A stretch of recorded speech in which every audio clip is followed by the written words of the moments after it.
ब्रह्मा के प्रबोध का वर्णन। ब्रह्मा के प्रबोध का वर्णन। ऋषि लोग पूछने लगे, हे सूत जी, प्राचीन काल के पद कलम में ब्रह्मा जी पद से किस प्रकार उत्पन्न हुए और उन्होंने किस प्रकार शंकर जी के दर्शन प्राप्त किए? इन सब को कृपया करके विस्तार से हमें कहिए, इसके लिए आप श्रद्धा योग्य हैं। सूत जी बोले, हे ऋषियों, जब प्रलय काल में एक ही घोर अविभाजित अंधकार में समुद्र था, तब उस एकांत केवल महासमुद्र में शंख चक्र गदा पद्म धारण करने वाले श्री पति विष्णु जी, जो पुरुषोत्तम नारायण हैं, 8 जिनकी भुजा हैं तथा सभी लोगों के उत्पत्ति स्थान हैं, वे शेषनाग की शैया पर योग में शिष्ट होकर शयन करने लगे। तब महान सर्प की शैया पर योग में स्थित होकर शयन करते हुए उन महान समुद्र के मध्य ही आत्माराम विष्णु नाम वाले उन प्रभु की क्रीड़ा के लिए महान तरुण सूर्य के समान क्रांति वाला 100 योजन लंबा कमल का वज्रदंड अपनी नाभि से उत्पन्न किया। तब उस कमल दंड के समीप में ही सोने के अंडे से उत्पन्न होने वाली इंद्रिय विजयी 4 मुख वाले विशाल नेत्र वाले दिव्य सुगंध से युक्त ब्रह्मा जी भी प्रकट होकर पद से क्रीड़ा करते हुए उन विष्णु भगवान को देखकर विस्मय पूर्वक बोले, आप इस जल के मध्य में कौन शयन कर रहे हो? इसके बाद ब्रह्मा के ऐसे शुभ वचन सुनकर खिले हुए नेत्र से कमल के नेत्र वाले भगवान अपनी शैया से उठकर उनसे बोले, तुम कौन हो और कहाँ से आए हो? कहाँ जाना है? यहाँ मेरे पास तक क्यों आए हो? भगवान के ऐसा कहने पर वैकुंठाधिपति से ब्रह्मा जी ने कहा, आप भगवान शंभु की माया से मोहित हैं, जिसे आप अपने को आदिकर्ता मान रहे हो। तब भगवान विष्णु ब्रह्मा के ऐसे वचनों को सुनकर योग के द्वारा ब्रह्मा जी के मुख में होकर पेट में चले गए और 18 द्वीप, सभी समुद्र, सभी पर्वत तथा ब्रह्मा के शतम प्रयत्न 7 लोकों को ब्रह्मा के उदर में ही विष्णु ने देख लिया। तब विष्णु ने विस्मय पूर्वक इस तपस्वी महाबलशाली को देखने की इच्छा से हजारों वर्षों तक उसके पेट में अनेकों लोकों में घूमकर थक गए, परंतु उनका अंत नहीं पाया। इसके बाद जगत के कर्ता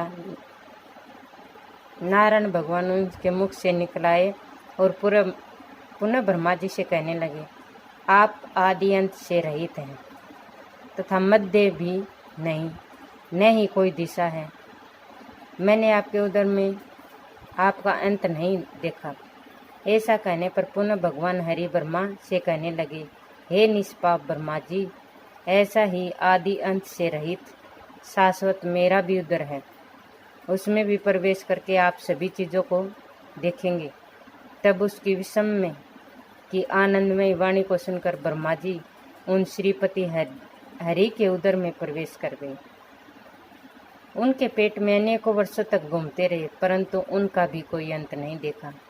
तब भगवान विष्णु ने ब्रह्मा जी की गति पहचान कर अपने शरीर के सभी द्वारों को बंद कर लिया, यहाँ तक कि सूक्ष्म से सूक्ष्म छिद्र भी बंद कर लिया।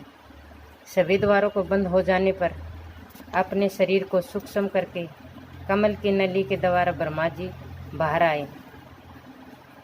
तब दोनों में उस समुद्र के बीच में ही संघर्ष होने लगा। उसी अवसर पर शूलपाणी महादेव जी भी वहां आए।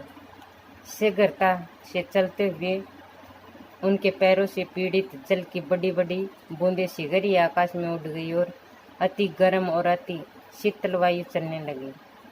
इस प्रकार का आश्चर्य देखकर ब्रह्मा जी विष्णु से बोले, जल की गर्म और ठंडी बूंदें और वायु कमल का भी कंपायनमान कर रही हैं।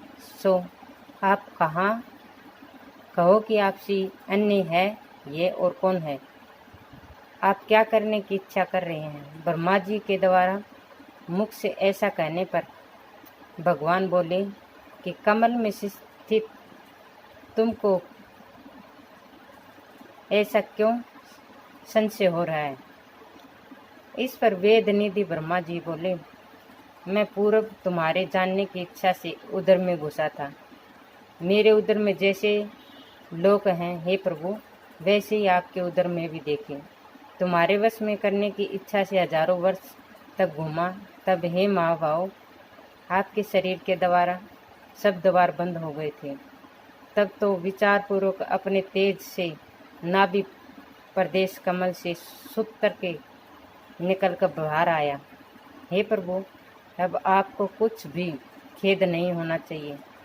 अब मेरे लिए क्या आज्ञा है और मैं क्या करूं? ब्रह्मा जी के इस शेष प्रिय वाणी को सुनकर विष्णु भगवान बोले, मैंने तुम्हारे बोध कराने की इच्छा से क्रीड़ा पूर्वक अपने शरीर के द्वार बंद किए थे, अन्य भाव नहीं था। आप मेरे मान्य और पूज्य हो। जो आपका उपकार है उसे हे कल्याण सहन कर लो। मेरे धारण किए इस कमल से उतरो और मैं तेज रूप तुम्हें धारण करने में असमर्थ हूँ। ब्रह्मा बोले, वर मांगो। भगवान ने कहा, कमल से उतरो मेरे पुत्र हो, तुम सब प्रकार आनंद पाओगे और आज से आप सफेद पगड़ी से शोभित पदयोनि नाम से प्रसिद्ध होगे। हे ब्रह्मन, तुम मेरे पुत्र हो, सातों लोकों के अधिपति हो। ऐसा कहकर भगवान वरदान देकर प्रसन्न हुए। उस समय समीप आए वे सूर्य के समान तेज वाले दीर्घ मुख वाले अद्भुत रूप शिव जी को देखकर ब्रह्मा नारायण से बोले, हे अपरिमेय शरीर वाले, बड़े मुख वाले और बड़े दांतों वाले, जिसके सिर के बाल बिखरे हुए हैं, 10 भुजा वाले, मुंज की मेखला वाले, भयंकर शब्द करने वाले, महान क्रांति से युक्त, ये कौन है जो आकार से और ज़्यादा व्याप्त हो रहे हैं? ये कौन आ रहे हैं? ब्रह्मा जी के पूछने पर नारायण भगवान बोले, जिनके द्वारा वेग पूर्वक चलने से समुद्र का जल इनके पैर के तले से उठकर आकाश में जलाशय हो गए हैं। ऐसा मालूम हो रहा है ये भवानीपति महादेव जी आ रहे हैं। जिस जल की मोटी मोटी जलधाराएं से तुम भीग रहे हो, जिनकी सांस की वायु से मेरी नाभि में स्थित कमल भी काँप रहा है, अतः ये परले करने वाले श्री महादेव जी आ रहे हैं।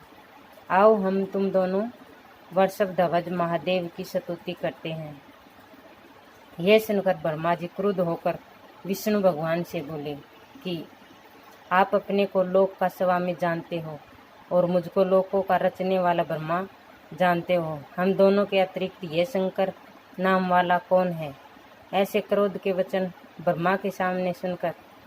ब्रह्मा के द्वारा सुनकर श्री विष्णु भगवान बोले, ऐसा कहकर महात्मा शंकर जी की निंदा मत करो।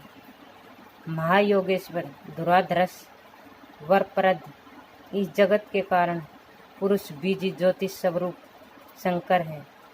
बालकों के खिलौने की तरह वह क्रीड़ा करते हैं। ऐसे ही प्रधान, अव्यक्त, योनि, अविनाशी, अव्यय कहते हैं, वह शिव ही हैं। ब्रह्मा जी ने पूछा, हे भगवान, आप योनि हो, मैं बीज हूँ, मैं ईश्वर कैसे बीजी हैं? भगवान बोले, हे शिव से अधिक और कोई गुहा वस्तु नहीं है। महत का भी परम तत्व शिव ही है, जो आत्मज्ञानियों का परम धाम है।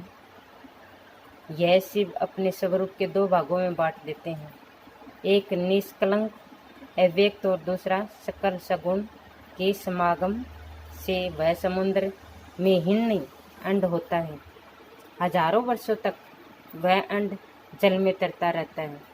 अंत में वायु से उसके 2 टुकड़े होते हैं, एक कपाल टुकड़े से ऊपर के लोक और एक नीचे के पृथ्वी आदि लोक उत्पन्न होते हैं। उसी में पंचदेव भगवान चतुर्मुख उत्पन्न होता है। शून्य आकाश में तारा नक्षत्र सूर्य चंद्रमा देखकर मैं कौन हूँ ऐसा ध्यान करने पर कुमार होते हैं। कुमार अग्नि के सदस्य तेज वाले श्रीमान सनातन कुमार तथा ऋभुनिष्ठक ब्रह्मचारी होते हैं। फिर सनक सनातन संदनन संसार की स्थिति के लिए पैदा होते हैं। 3 प्रकार के तापों से रहित ये कर्म को प्रारंभ नहीं करते, क्योंकि कर्म करने से जीवन में जरा आदि के बहुत से कलेश हैं। स्वर्ग का सुख अल्प है, नरक अधिक दुख है। ऋभु सनंत कुमार को अपने विषुभूत जानकर और सनाकादि 3 पुत्रों को तीनों गुणों से अति तेजस्वी ज्ञान के बुद्धि के द्वारा प्रवृत्त हुए देखकर तुम शंकर की माया से मोहित होकर प्रवृत्त कल्प में सूक्ष्म भूत और पार्थिव जो होंगे उनको ईश्वरीय माया व्याप्त होगी। जैसे समूर पर्वत को देवलोक कहा है, इसके महात्म को श्रेष्ठ देवता का महात्म जानो। इस प्रकार महादेव के सद्भाव को जानकर प्रणव द्वारा अथवा सोम वेद द्वारा स्तुति करने योग्य भूतों के प्रभु वरदान देने वाले महेश्वर को मुझको स्तुति करो। क्रुद्ध हुए शंकर भगवान तुम्हें और मुझे श्वास के द्वारा भस्म कर सकते हैं। ऐसा जानकर हे ब्रह्मा तुम शिक्षित हो जाओ और मैं तुम्हें आगे लेकर प्रभु की स्तुति करूँगा।